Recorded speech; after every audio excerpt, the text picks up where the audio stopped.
Dans le cadre des législatives du 8 janvier 2023, Guérit TV Monde se rapproche de ses abonnés et internautes. Le leader des Web TV installe donc ses antennes régionales dans tous les départements du Bénin. Pour vos différentes activités, plus de soucis à vous faire. Pour plus d'informations, appelez le 229 91 19 10 10.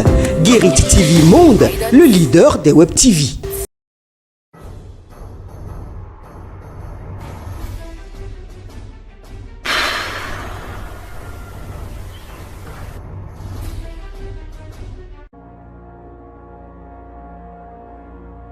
Dernier numéro de la semaine de votre émission Tour d'Horizon. Mesdames et messieurs, bien le bonsoir chez vous. Dans le bulletin d'information, la Chambre de commerce et d'industrie du Bénin, CCI Bénin, organise depuis hier, jeudi 3 novembre 2022, une formation sur l'employabilité à l'endroit des étudiants de la Haute École de commerce et de management HECM. Sont conviés à cette activité les étudiants en année de licence et de master. Compte rendu, Charles Albandaoui et Patrice Ayrontan. En face de ces étudiants en licence et master de la Haute École de commerce et de management HECM se trouve Mireille Madodé, formatrice, coach emploi. On va les amener à définir leur projet professionnel. On entend par projet professionnel le choix qu'ils feront pour leur avenir en réalité, qu'il s'agisse donc de créer une entreprise ou de s'orienter vers l'emploi. Cette formation initiée par la Chambre de commerce et d'industrie du Bénin porte sur l'employabilité. HECM salue vraiment grandement la Chambre de commerce pour nous avoir organisé ça. Maintenant qu'ils vont recevoir cette formation, ils sauront comment se gérer, soit créer leur propre entreprise, soit comment se présenter pour être reçus à un emploi. En faisant venir des personnes ressources pour former ces étudiants, la Chambre de commerce et d'industrie du Bénin poursuit un objectif. Dans le cadre du plan stratégique de la Chambre de commerce et d'industrie du Bénin, impulsé pour plus d'impact, nous avons décidé d'intervenir au niveau des écoles. Et il s'avère que HECM nous offre l'opportunité de venir parler aux étudiants, de venir donner les outils aux étudiants, de venir donner l'envie aux étudiants d'entreprendre. D'entreprendre pour gonfler, pour élargir la masse d'entrepreneurs qui inspirent, la masse d'entrepreneurs qui valorisent et la masse d'entrepreneurs qui créent de la valeur. C'est la raison pour laquelle nous nous associons à toutes les expertises possibles au niveau de la Chambre de commerce et d'industrie du Bénin. Nous faisons intervenir des personnes ressources de qualité qui ont de l'expérience et qui savent tenir le langage qu'il faut. Cette séance de formation n'est pas limitée aux étudiants du campus de Jéricho. Elle s'étend aux étudiants de tous les sites de la Haute École de commerce et de management. En Côte d'Ivoire, le président Alassane Ouattara s'est entretenu avec son homologue zimbabwéen Emmerson Mnangagwa jeudi 3 novembre 2022 au palais de la présidence de la République. Les deux chefs d'État ont fait un tour de la situation de leur pays, du continent africain et des questions internationales. Renforcer les relations bilatérales entre la Côte d'Ivoire et le Zimbabwe était également au cœur des échanges. Le chef de l'État zimbabwéen a exprimé sa gratitude au président Alassane Ouattara pour la qualité de l'accueil qui lui a été accordé ainsi qu'à sa délégation. Au cours de la matinée, le président Alassane Ouattara a également échangé avec le président de la Commission de l'Union économique et monétaire ouest-africaine, UEMOA, Abdoulaye Diop.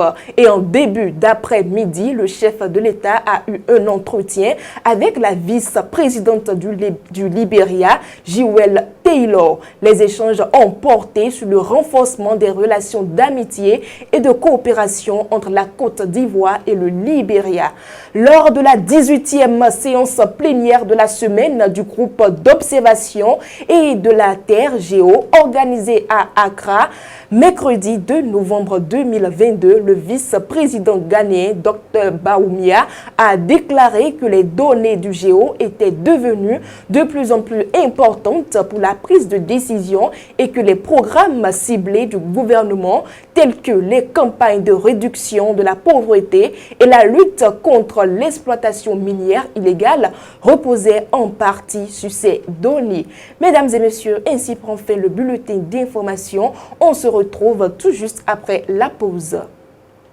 Dans le cadre des législatives du 8 janvier 2023, Guérit TV Monde se rapproche de ses abonnés et internautes.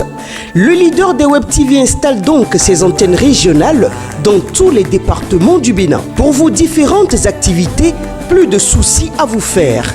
Pour plus d'informations, appelez le 229 91 19 10 10.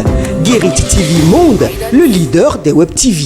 Dans cette deuxième partie de votre émission, nous faisons place à Mas Gaspard Adjamossi pour la chronique du jour. Directeur déchargé pour insuffisance de résultats des boucs émissaires. 19 directeurs et directrices d'écoles primaires publiques ont été déchargés de leurs responsabilités. Le motif, leurs écoles ont obtenu 0% de succès à l'examen du certificat d'études de primaire CEP de cette année 2022. L'information fait grand bruit et le chou gras des réseaux sociaux depuis quelques jours. La liste de ces directeurs d'école est également relayée abondamment dans les médias. Quels crimes ont commis ces directeurs ou directrices d'école pour mériter pareil traitement? S'ils sont fautifs, c'est que tout le système de contrôle mis en place tout le long de l'année, depuis les circonscriptions scolaires jusqu'au ministère, n'ont pas fonctionné comme cela se doit. Des contrôles ont en effet eu lieu au cours de l'année. Des examens blancs ont été également organisés.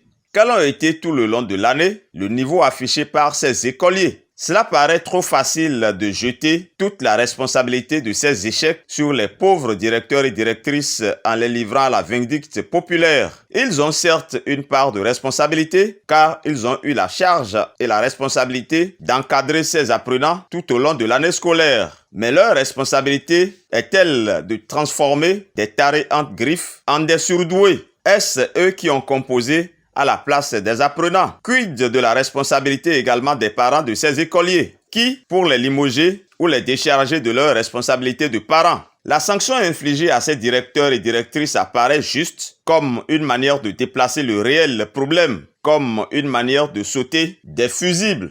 À cette allure, certains directeurs et directrices d'école, pour éviter ces genres de sanctions, peuvent désormais refuser de présenter des écoliers aux examens sous différents prétextes. Des écoliers peuvent également se retrouver sans école à cause de leur niveau. Avoir 0% d'admis dans une classe lors d'un examen est certes dramatique, mais ce n'est pas la fin du monde. Les responsabilités doivent enfin être situées sur toute la chaîne et on ne doit pas seulement chercher des boucs émissaires à sanctionner pour se donner juste bonne conscience. Nous ouvrons le forum de discussion de ce soir avec comme invité Charles Alban Daoui. Charles Alban Daoui, bonsoir. Bonsoir Latifat Korino. Comme tous les vendredis, nous allons parler d'un sujet de société. À Boumé-Calavi, notamment à Hévier, un homme a été interpellé parce qu'il a tenté d'enlever un enfant.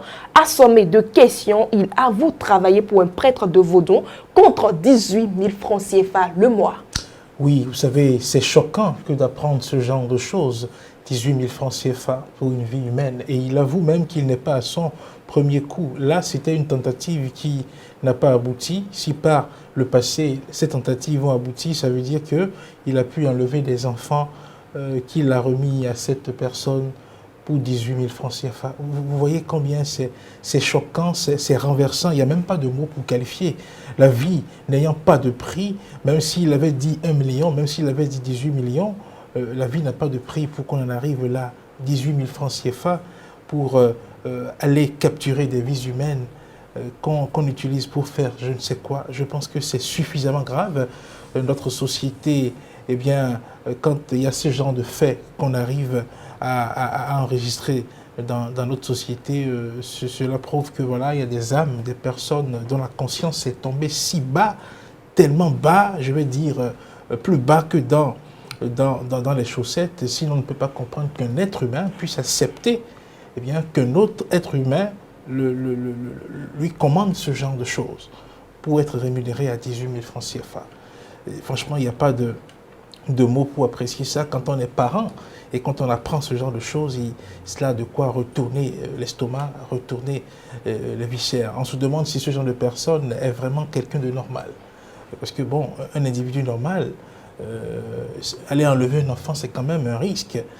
Si un individu normal accepte de prendre ce genre de risque pour avoir des miettes, on peut se poser des questions sur l'état de conscience véritable de cet individu-là. Est-ce qu'il a toutes ses facultés mentales? Est-ce qu'il a toutes ses facultés psychologiques?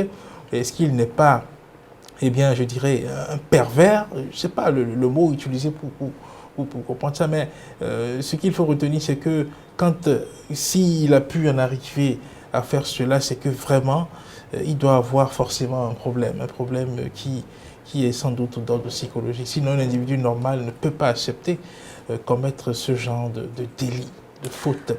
Voilà. Charles Albandaoui, comment on fait face à ce genre de menaces?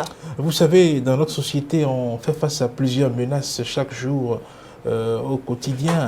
Et en arriver à se mettre à l'idée qu'on peut s'enlever votre enfant du jour au lendemain pour des raisons qu'on ne maîtrise pas, je pense que cela donne froid au dos et les parents sont donc forcément invités à faire preuve de vigilance, à beaucoup surveiller leurs enfants, à trouver les moyens qu'il faut pour les protéger, pour que leurs enfants ne tombent pas dans ce genre de situation. Et il faut aussi, on va le dire, il faut beaucoup prier parce que il faut prier pour que ce genre de courant, ce mauvais vent ne souffle pas, et bien au moment où votre enfant se retrouve quelque part en un lieu où des esprits si mal intentionnés, des esprits dont on a du mal à qualifier vraiment, eh bien la nature ait envie de commettre ce genre de bassesse. Je pense que c'est ce qu'il faut faire, prier, mais aussi veiller beaucoup sur ses enfants. Et je pense que cette situation-là, il n'est pas bon que l'État croise les mains là-dessus. On a vu que l'intéressé a été arrêté. Également, celui pour qui il est en train de travailler, la police a dû faire une descente chez l'intéressé pour ramasser des choses occultes, etc. Je pense qu'il faut être très dur, il faut frapper très dur ces personnes-là.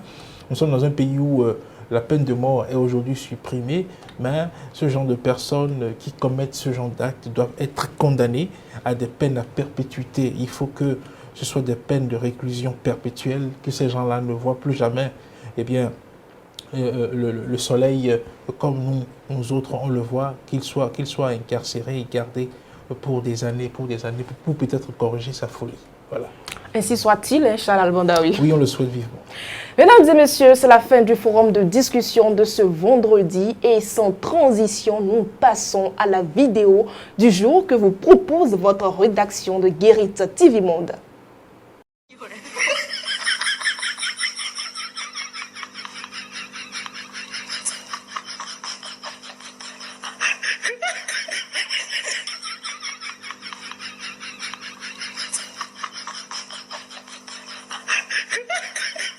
Chers amis internautes, nous sommes à la fin de votre émission. Merci de nous avoir suivis et bon week-end à tous.